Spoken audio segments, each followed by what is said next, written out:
Hey CNC Woodworkers, my name is Corbin Dunn and I'm going to teach you various work holding techniques and discuss the pros and cons of each.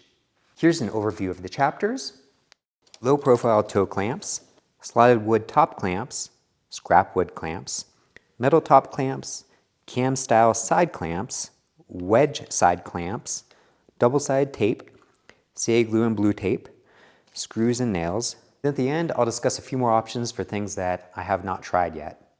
So when machining the inside of a workpiece and I can clamp it from the top down, my preference is to use 3D printed low profile toe clamps.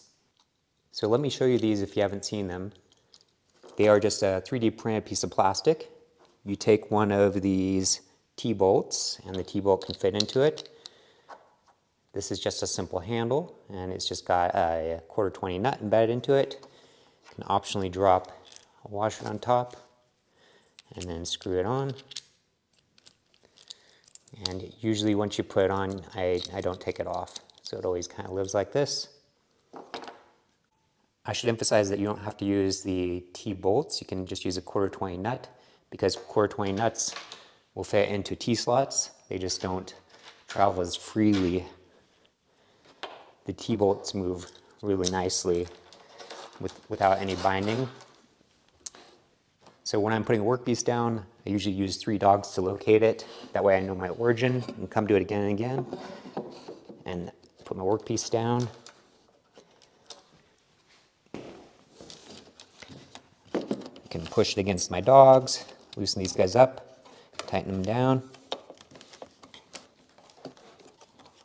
Generally use about 4 for a small workpiece.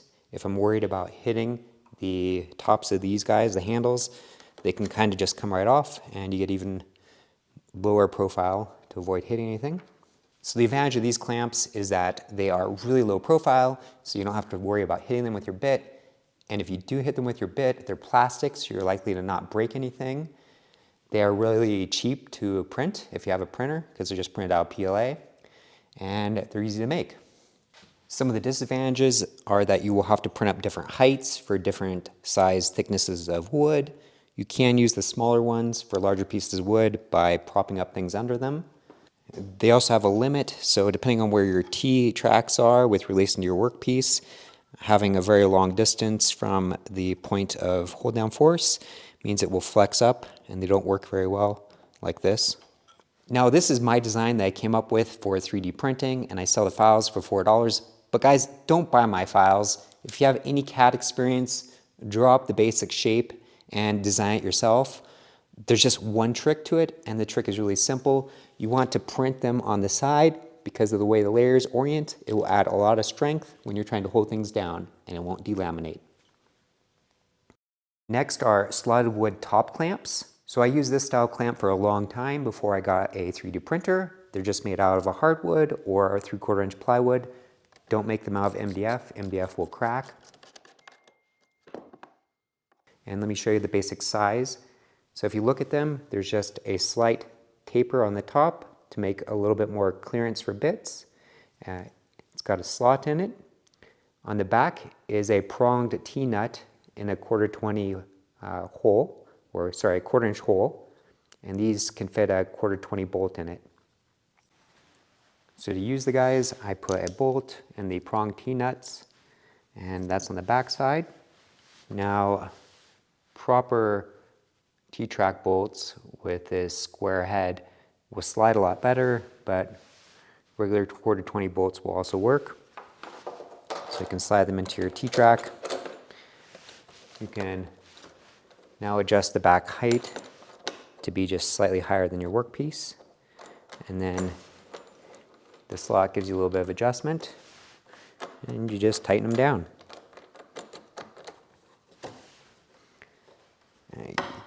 You don't have to have the plastic handles. You could just use a wrench to tighten them down. Now you'll notice on mine I actually have a recessed top, which isn't necessary if you're using a T-slot or T-track system, but my older Spoilboard, which I have here, has a bunch of the pronged T-nuts on the back side of it, and so this was designed for me to just screw in from the top down, and that way you can secure your work pieces this way. The disadvantage of this is that frequently my bolts wouldn't be, they would bottom out, which was an issue if you have something right underneath your spoil board. So I don't like this technique compared to a T-track. So the pro of using these wood clamps is they're probably just made out of scrap wood that you have laying around. They're quick and easy to make. The disadvantage, the main con, is that if you run into them with your bit, you could damage or break your CNC bit. Now guys, don't overthink it. You probably all have scrap wood laying around, plywood or hardwood. Just drill a hole in it and now you have a clamp. Now one thing you won't see me a lot doing is using a wood hold down like this.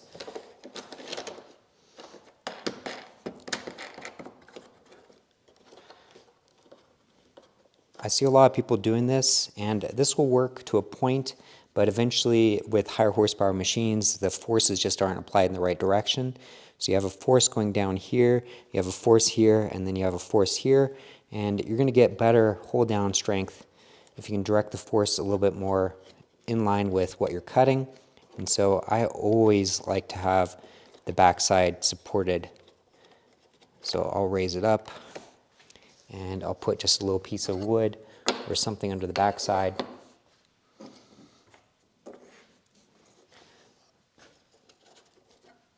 And this just helps the force direct down in the right location and just is a much better way to clamp it. So another hold down method is to use these metal hold downs.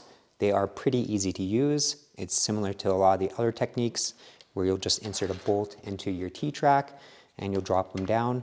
The advantage of them is that they have a bend in them, so you could use the same hold down for various different heights of wood, and that's really nice and flexible with how you can use it. Of course, the big disadvantage of them is that they are made of metal, which means you could hit them with your bit and it could break your bit. So I don't use them because of that reason. So I developed these side cam clamps for when I want to service the entire top of a workpiece. Let me show you guys how these work, and again, feel free to copy this design. I also sell the files if you don't want to design it yourself. So the theory behind it is the back portion will be really tight. You tighten it down first, and then you can push this against the side of your workpiece. And as you tighten down this one here, the pressure will be downwards and also slightly forwards. The front has a tooth pattern, so it will also grip it. So my setup for using them is like this. You have to have something for them to pressure against. So I use some metal dogs here, and then I can take them and slide the T-nuts, T-bolts back behind. And depending on exactly how long a piece, I'll use 2 to 4 of them.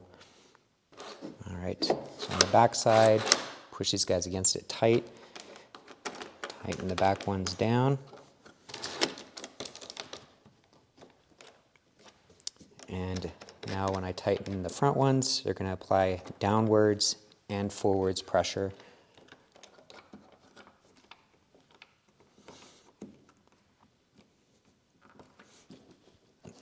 There we go, it's pretty tight. For added security, these guys could be popped off if you're worried about hitting them with the bit. So these side cam clamps will work really well when I want to surface the top of a piece of wood, and I use that technique a lot. However, they have some limitations. If you're using an upcut bit, the upcut force might be greater than the hold down force and could pull it off. So that's something to be aware of. I generally will only use a downcut bit or my surfacing bit when I'm using these. Some other limitations and issues is that they run parallel to the T-tracks, so depending on how you're holding things and the size of your workpiece, they may not actually work. And like my other designs, you can print different length fronts with different heights so that I can have it the same basic clamp camming portion with different like front noses for different thicknesses of wood. Another problem with the side clamp is if you want to machine away the side, obviously it won't work, so you have to do it a different way, which we'll talk about in a minute. Another problem with the side clamp technique is that if you have a really thin piece and you have your side clamp pressure here, and say you're cutting out a shape inside the middle, the side clamp might actually apply a lot of pressure and cause some issues where it's pushing into your bit. So if you're cutting out some pieces and it's really thin, it wouldn't work. It might work here on this particular one because it's thick, but probably not up here where it's thin. So an alternative to those 3D printed side cam clamps that I came up with, and what I was doing before I made those, were to use wedges. I really don't like using wedges anymore because they only apply a side force and they don't provide any downward force at all. And so I frequently did have a lift up when I was doing machining with them. But sometimes it still works. So let me show you how I was doing that. Okay, let me show how I was doing the wedge system. So you have to have some dogs or dowels in your table to pressure against from the other side. Put your workpiece against them. And ideally you have another dog on the other side for you to push the wedge against. So I can push that into there. You can then take your wedges and put them in opposite directions and kind of find out where they start to hit. Take a hammer.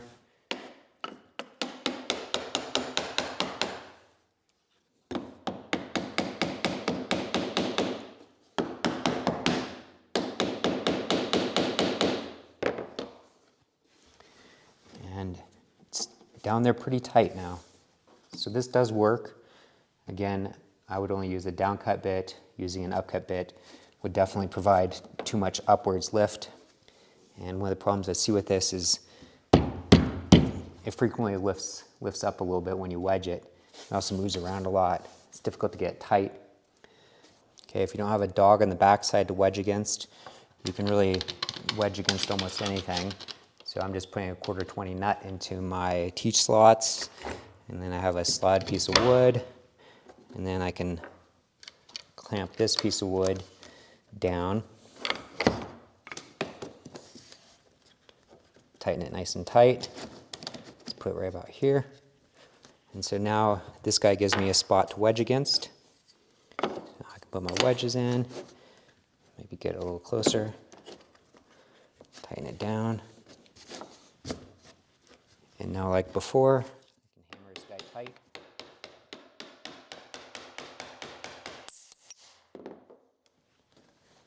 But problems with this system is that these guys never are tight enough. And when I hammer in the wedge, they tend to move outwards. So you don't get as good of a hold down force. So where that wedge actually will work better is if you can have your wedge go against the direction of your T-tracks. So if this guy's tightened down here, and I take my dogs and put them on this side, now if I wedge against this, this isn't going to slide in the T-track at all. And so this can give me a really strong, non-sliding way of clamping.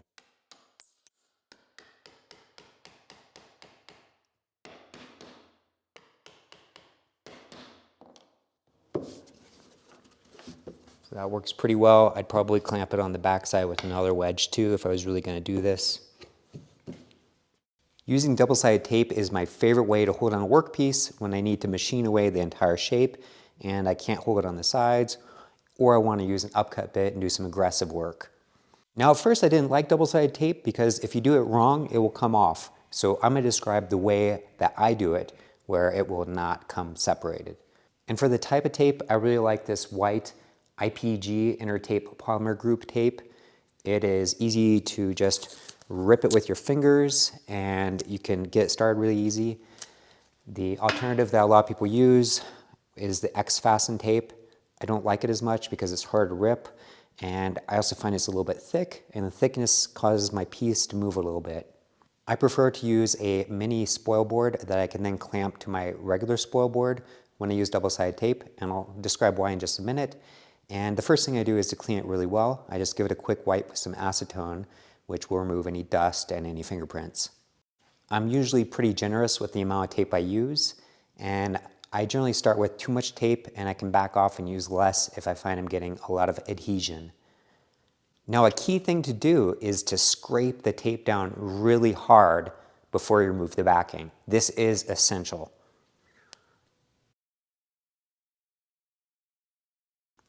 After I remove the backing, I can put it down on my mini spoil board.